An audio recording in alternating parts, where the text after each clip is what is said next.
Mortgage rates remain below 7% for the ninth straight week, but will that be enough to get potential home buyers off the sidelines? I want to bring in Jenna Stauffer, who is the Sotheby's International Realty Global Real Estate Advisor. Jenna, good to see you once again here. Thanks for joining. Will this unstick or at least alleviate some of the market here?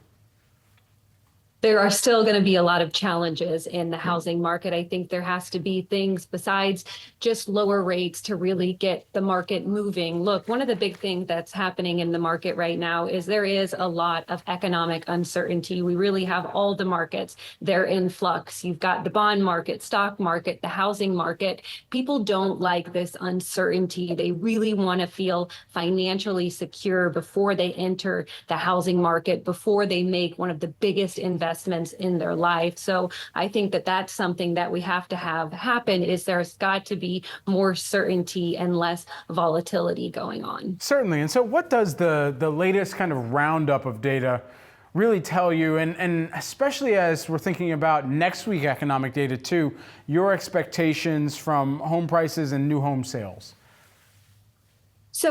Well, I think, again, the market is being defined by this economic uncertainty, but something that's also happening, we just got the latest read on existing home sale data, and that actually surprisingly had a jump in the month of February. So it was a 4.2% jump from where we were in January. So I think that does tell you that there are people that are tired of waiting on the sidelines. There's people that are tired of trying to time the market, and they're going ahead with decisions. Of course, I think in terms of, what happens with interest rates, what happens with the economy, there's just so many moving parts. We're in transition right now. So it's just really going to be dependent on the health of the economy to see what happens with new numbers that will be released. From the buyers that are coming off the sidelines, are there keys to the purchase that you're hearing them continue to cite right now?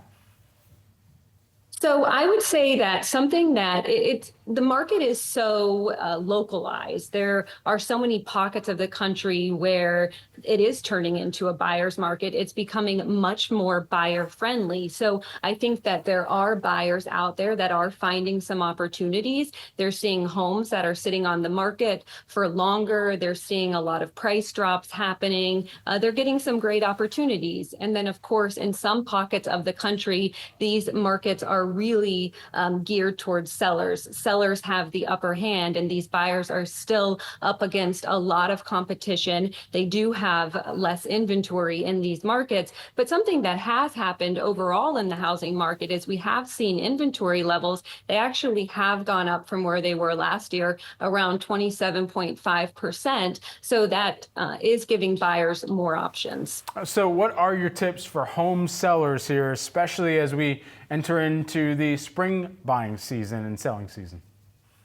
Well, it's so important to know your market. You have to understand your market dynamics for buyers and for sellers. Sellers, they have to understand the value of their home. You do not want to price it too hard in these market conditions.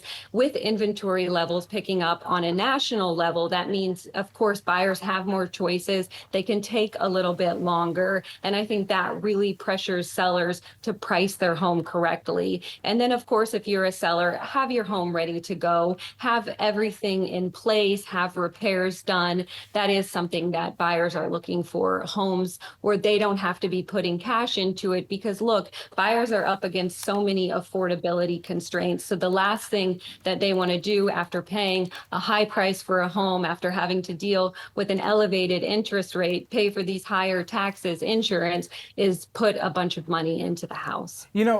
We talked a little bit about what you were seeing in Florida in the Keys last time we spoke. I wonder, have you noticed any changes in migration? Do you think eliminating property taxes will drive more buying in the state? What are some of the factors at play in your region?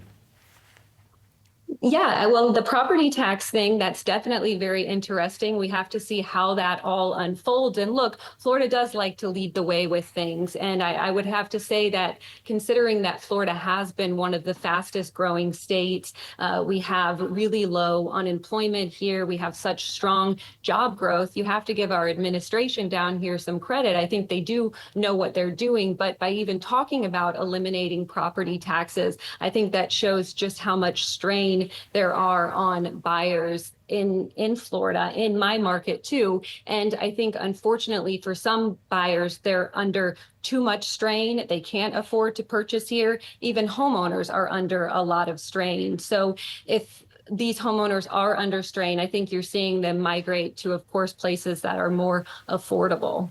Jenna, thank you for taking the time here with us today. Thank you.